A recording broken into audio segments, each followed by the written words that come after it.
RSVP with Lori, your Soft Life ambassador. Join me if you truly enjoy life. Please be sure to subscribe and click the notification bell. Welcome to my channel, RSVP with Lori, where everything stated is my opinion, not the law.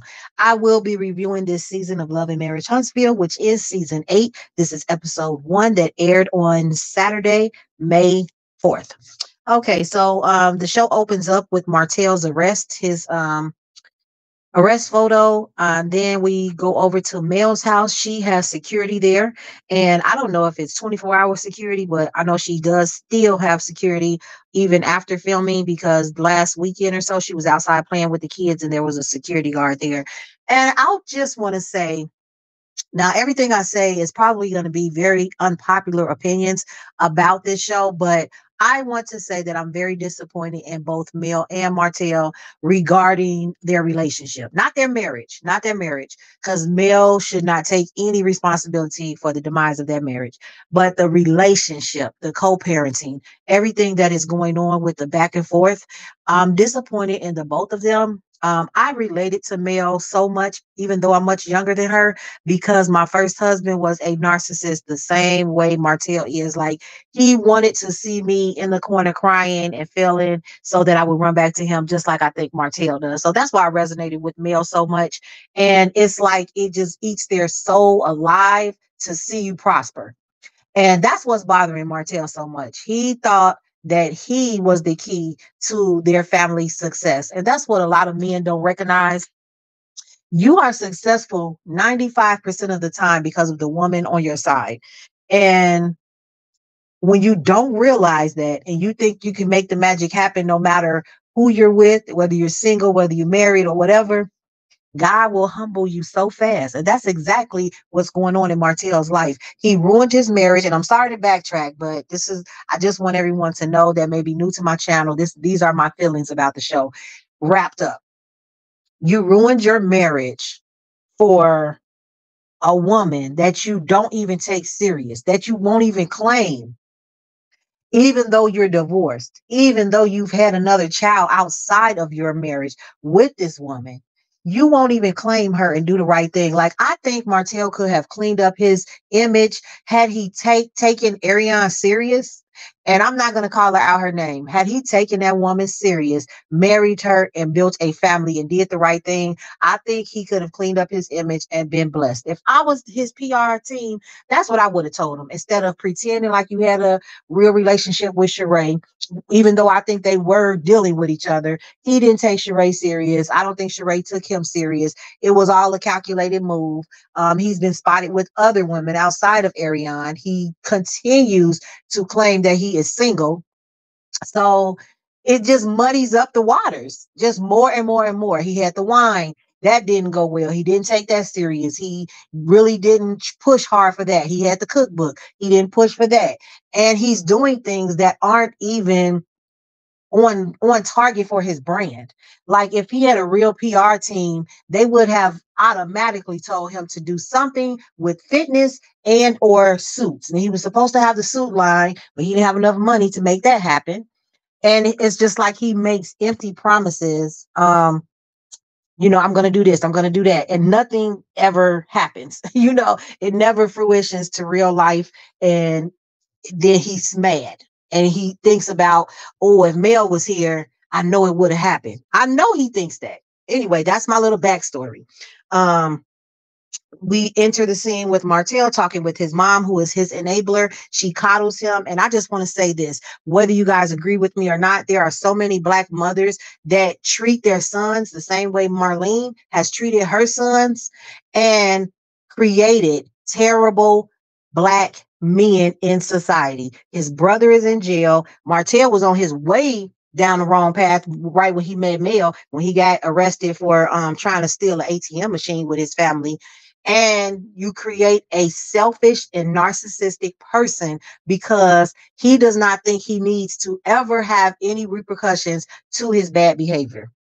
I can guarantee he never got punished. He never got told he was wrong in any manner. Like, Martel does not want to associate himself with anybody that thinks he does anything wrong. He thinks a disagreement is an attack on him as a person. He wants nothing but applause from people. And that's exactly why he keeps Ariana around. Ariana, I'm not sure. That's why he keeps her around, because she's going to praise him no matter what he does. She might cuss him out when she get mad, but she's going to praise him because she is the bottom of the barrel. And to her, he is great. He is amazing. She really thought that he was the lead behind that marriage, that it was him that was fueling their success. She believes anything that he tells her, even though she can clearly see who had the smarts, even though she can clearly see who had the vision and who made it happen, who had it shaking in that house. Now, what I don't understand is, if both Ariane and Martel believe that he was the person that made their marriage successful, made their business successful. He's such a great dad. And all of this, why is he suffering so greatly now? That's the answer that I need. Why is he suffering now? So Miss Marlene goes on to say that Mel is wrong and she needs to woman up and, be a woman about it. Miss Marlene, that's exactly what Mel has done. She womaned up and been a woman about it. She's tired of Martel constantly harassing her, which that's what he's doing. You can't threaten to release a video, an explicit video that I made with you as my husband, to shut me up. It's against the law, Miss Marlene. And that's what you should have told your son. Martel, that was against the law. You didn't have no business threatening her. Now, he might not like what Mel has to say about him, but it's too bad because, like I tell people all the time, you cannot tell people how to remember you. You cannot tell people how to remember you, because the way you treat them is the way you treat them. And the way their perception of how you treated them is, you can't negate their feelings. No matter how many times he says it out loud, no matter how loudly he says it, I'm a great dad. I'm a great dad. That does not make it true. That does not make it true. And I know plenty of people say, but he is a good dad. He's always with the kids. That don't make you a good dad. There's plenty of moms that's always with their kids. That don't make them a good mom. You don't know how he treats those kids. Just like I'm sure everybody in Huntsville thought they were a great couple. I'm sure everybody in Huntsville thought he was a great husband because of the things, the accomplishments that they were making. But you don't know what's going on behind closed doors. So because you see some pictures or you see a dad at practice, that does not make him a great dad. Because he had the children more than Mel, that doesn't make him a great dad. Because with him being a great dad, he still found all this time to have a side chick, have a mistress, and make another child with her. That's not a great dad in my book. A great dad wouldn't make his 4 children a brother outside of their marriage and then make them have to accept it. That's not a great dad. And Miss Marlene needs to really get herself together. She's looking a little better this season. Like she might have stopped drinking a day or two before the episode aired, allegedly. But yeah, stop coddling your sons and then having them to grow up and think the world is going to do the same, because we're not going to treat them the same. We are not your mother, and we don't want to be bothered with men that want to be coddled and are needy. And that's exactly what she created. That's why she got one son in jail and the other one heading in the same direction. I digress. Mel talks to Marcus. Marcus drove up to Huntsville. As you know, he lives in Atlanta or somewhere in that area. And Mel had turned off her phone. He was concerned about her. Everybody had got the news. I'm sure her phone was blowing up. So Marcus drove to Huntsville to check on Melody. And she explained how everything happened, how she filed the charges, the warrant went out. Martel was going to pick up some document, he said, from the court. And when he gave them his ID, he was told that he had a warrant for his arrest. He called his mom, and the mom came and got the kids because 2 of the kids were in the car waiting for him. And the oldest was at her tennis lesson. And then going back to Mel in her kitchen, chit-chatting with Marcus. Carlos FaceTimes her. He's hackling all on the phone. I can't stand his phony laugh, being messy. He's excited about the upcoming podcast, and they go over everything. And said he lets her know, hey, I'll be there in a couple of days. So it was just like he was arrested right when they started filming. So, hey, that was just a coincidence, I guess. And then we go to Stormy visits Nell at her daycare center. Now, y'all, this is where I'm getting tired of reality TV being overly produced. Ain't nowhere in the history Stormy been friends with Nell. I ain't seen a picture on Instagram. I ain't never seen them talking, saying they girlfriends, nothing. It was forced because nobody really talks to Stormy. She don't talk to Mel. You know, her and Tisha had it out.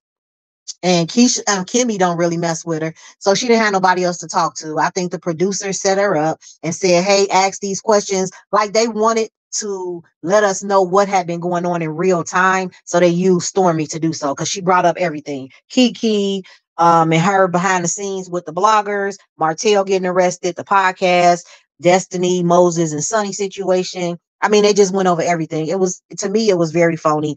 It didn't really align with this is real life. And then, of course, she had to mention her glaze, body glaze, and they left that in. I mean, I ain't mad at her. Get your hustle on or whatever, but it was the scene was way too phony for me. Then Destiny visits Tisha, Mrs. Dumb and Dumber. Like this, the blind leading the blind with these two idiots. And Tisha tells Destiny she's looking good. She got the same outfit. It's a blue jean dress from Target. I recognize it. Destiny said she was really hurt by what Moses and Sonny did. She really thought of Sonny as a sister. She's known Moses 15 years, blah, blah, blah. Tisha thinks it's trifling. I think it's trifling as well. Doesn't matter if they were broken up or not. And Destiny says it's unprofessional. I agree with her. You know, it was very unprofessional what she did. And Destiny said that Sonny sent her a text letting her know she had been dating Moses and that it was getting serious, and she wanted to let her know. Destiny says she blocked her at that point. It was no more conversation. Tisha gives her the advice that she's going to have to talk to Moses and Sonny because she never talked to Moses about it, but she's going to have to confront them. I don't agree with this. I don't know why they brought Destiny back for this. She barely even mentioned Moses. We didn't get to know Moses. So I just think it's a big gap. Something is missing with her confronting them. They are married. It's nothing to confront. It's not like Destiny was married to him and then he left her for Sonny. They were broken up. Sonny dated him and he found his wife. Yeah, was it trifling? Yeah, was it out of the ordinary? Yeah, is it against girl code? All of that. But I think it's stupid, and I would not have made myself look so foolish as to confront a man that's now married to another woman, no matter who she was. I don't care if it was my sister, my mama, my cousin, whoever. I'm not going to waste my energy letting y'all know y'all hurt me when it's apparent, like it was ridiculous. And I think Sonny, like her and Moses have been going on radio shows and things like that, talking about it. Like, why do y'all need to discuss it? You married, if you okay with it, we okay with it. Ain't nothing we could do about it. So whatever. Then Tisha and Destiny discussed the podcast. And Tisha said she's not going because the millimeters are just evil women that are, in their middle-aged women that are just evil. And she don't want to be nowhere around them. She don't want no parts of them, blah, blah, blah. Destiny, she's the hater that she is. And she says she's not going, she's not supporting that. And they're just some haters because they weren't the guest. Like, I'm sure if Carlos wanted all three of those or all the ladies on the show there, they would have been there. But because it was Mel, they decided they were not going to go. They'll go to the next podcast. Hooray. Hooray for y'all. Moving on to the podcast, Carlos finally shows us a clip of the podcast. And he remembered that Mel had never went to prom, and Carlos gives her a crown and a sash. So if you saw any pictures or videos and wondering why Mel had on the crown, that was why Carlos had given it to her. She didn't just come out there in a crown. And let me say this about the millimeters. I do agree with Carlos and Tisha, Marceau, and everybody else. I do agree that the millimeters at this current time, some of them, a lot of them are really doing too much. Just the regular millimeters and some of the bloggers really are too invested in this show, in the people on this show, digging and digging into their lives, court records and things like that. Like, just watch the show or not, enjoy the show or not. Like, I don't understand being that invested in some strangers that's on your TV screen, whether Maurice ever went to jail or not, whether Stormy pays her vendors or not. That has nothing to do with the show. It's too much. And I will never be a super fan to anybody. Do I enjoy Mel? Yes. Am I rooting for Mel? Yes. Even if I'm in the back of the auditorium, I'm going to always cheer Mel on. I think she is a strong woman. I think she has so much confidence and so much belief in herself to divorce Martel in public and pick herself up by the bootstraps and make a way. I applaud her. I admire her, but I am not a millimeter. I am not a super fan of anybody. I enjoy Beyonce. I enjoy whatever little tidbits she shows of her personal life. I definitely enjoy her music, her family, and everything, but I'm not a member of the Beehive. I enjoy Nicki Minaj. I'm not a whatever she calls her fans. I'm not going to be a super fan to anybody because they are human beings just like I am, just like I am. So I don't call myself anything. I don't care how many nicknames these bloggers and everybody give themselves, the raindrops, the this, the this, the that. If I enjoy your content, I enjoy your content. If I enjoy your music, I enjoy your music or your acting or whatever, but I will never be a super fan of anybody. And I think it's a little bit disturbing how some of these millimeters are acting. I do agree with Tisha with that. So anyway, just to move along, Mel talks about how she was never satisfied by Martel. And I know most people think she lying. You wouldn't have stayed there if you wasn't. No, a lot of women stay. And Mel, I agree with her. A lot of women don't even know that you are not being satisfied until you meet a man that is really into you and pours into you and takes their time with you and satisfies you. You don't even know what you're missing until you get it. You can enjoy sex and not be satisfied completely with somebody, especially when it's your husband, you in love, you're not that experienced. You don't know what you should or shouldn't be feeling until you get that feeling. So I agree with her. I believe her. It definitely can happen. Martel seems like a selfish person, so I'm sure he was a selfish lover as well. Carlos comments on Martel saying that the show is fake and that Carlos told him to take those flowers to Mel. Carlos called him an outright lie. And I'm glad other people are starting to see just how much Martel lies and manipulates the public, his friends, and his family. Carlos was trying to save him. He was trying to, you know, oh, put him on a little tour and save him and keep acting like Martel. He could get Martel together. No, can't nobody get him together but himself. Do I think Martel has a chance? Yeah, if he actually acknowledges the nonsense that he's been doing. And I think with a good, for real PR team that he pays, not a woman that he used to sleep with in high school pretending to be PR, but a for real PR team, I think they can set him up for success and get him going in the right direction if he listens to them. If he actually listens to them, I think Martel has a chance to, get himself together. So Mel wishes that she never had kids with Martel. And it was so sad for her to hear her say that, because do you know how low of a person you need to be for somebody to wish you that, for somebody to wish that on the father of their kids? You gotta really be a low, disgusting human being for the mother of your children to wish you weren't the father of her children. And I hate that she said it out loud, even if she believes it, because those kids are old enough to see, um, catch it on TV or see it on the internet, see the clips on the Shade Room and things like that. So I just think sometimes you have to have a little self-discipline and not say things out loud, no matter how much you may have a disdain for someone. You got to still love your children more than you hate him. And same goes for Martel. You got to love your children more than you hate the mother or the father. And I think that's the thing that kept me going. Like my ex-husband went around talking about me like a dog to everybody. I'm not going back and forth. I'm not giving it my energy, because guess what? You're going to feel how you feel about me anyway. So I'm not going to try to change your mind. Carlos surprises everybody and brings out Sonny and Moses. That's where the show ended. So we got the preview of next week. Sonny and Moses will talk to Carlos. Just they'll let us know their side of the story. Destiny confronts both Moses and Sonny. I don't know if this will be next week, but this was the previews. And then Tisha and Kimmy talk to Sonny. Tisha and Nell seem to be at odds. Nell, not Mel. Tisha and Nell Fletcher seem to be at odds. So I can't wait to see what that's all about. But overall, I'm going to give this episode a 4 out of 10. I was not impressed. I think it was overly produced. And I know they have to, catch us up to speed so that the season makes sense. I'm hoping it starts making more sense. This is gonna be their last opportunity to really impress me. If I get aggravated throughout this season, I'm gonna be done with Love and Marriage Huntsville. I'm already done with Love and Marriage DC. I'm done with that. I didn't really watch the Bougie and Bad or whatever show with Masika and them. So Yeah, I was rooting for Carlos, but he seems to be a know-it-all, and you don't know it all because we don't want to. This is not what we want to see, Carlos. We really want to see real families, real couples.